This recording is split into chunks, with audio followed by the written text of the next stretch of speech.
আজ আমি শিশু সাহিত্যিক এবং হাস্যরসিক সুকুমার রায়ের রসভাণ্ডার থেকে কাতুকুতু বুড়ো আবৃত্তি করছি, শোনো।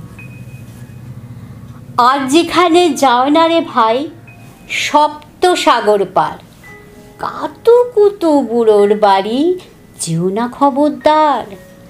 সর্বনেশে বৃদ্ধ সেজে যেও না তার বাড়ি, কাতুকুতুর কুলপি খেলে ছিঁড়বে পেটের নাড়ি।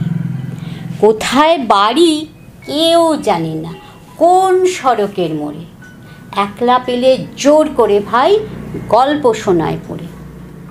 বিদ ঘুটে তার গল্পগুলো না জানি কোন দেশি, শুনলে পরে হাসিতে কান্না আসে বেশি। না আছে তার মুন্ড মাথা, না আছে তার মানে, তবুও তোমায় শুনতে হবে তাকে বুড়োর পানে। কেবল যদি গল্প বলে তাও থাকা যায় শোয়ে, গায়ের ওপর সুড়সুড়ি দেয় লম্বা পালক লয়ে। কেবল বলে হো হো হো কেষ্ট দাসের পিসি, বেচতো খালি কুমড়ো কচু হাঁসের ডিমা তিসি।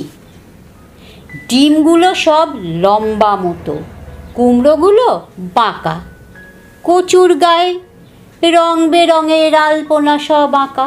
অষ্টপ্রহর গাইতো পিসি আওয়াজ করে মিহি, মেও মেও মেও বা কুম্ভ কুম্ভ ভৌ ভৌ চিহি।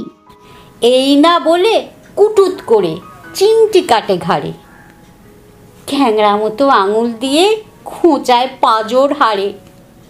তোমায় দিয়ে সুড়সুড়ি সে আপনি লুটোপুটি, যতক্ষণ না হাসবে তুমি কিচ্ছুতে নেই ছুটি। আজ আমার ছুটি এখন। সুকুমার রায়ের সম্পর্কে কয়েকটি বিশেষ তথ্য, যেমন তার আসা 30 অক্টোবর 1887 সাল, যাওয়া 10 সেপ্টেম্বর 1923 সাল।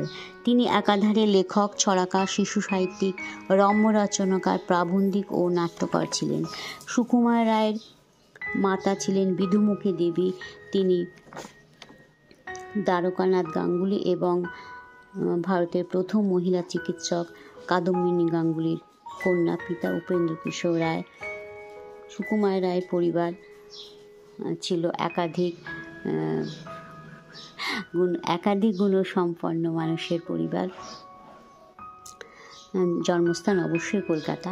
তার জীবনের একটি বিশেষ বৈশিষ্ট্য হলো তার সাথে বিশ্বকবি রবীন্দ্রনাথ ঠাকুরের বিশেষ সুসম্পর্ক ছিল তার, অর্থাৎ কবির সুকুমার রায় মৃত্যুশয্যায় কবি নিজে এসে 4টি নিজের গান শুনিয়ে গেছিলেন। এটা একটা বিশেষ ঘটনা।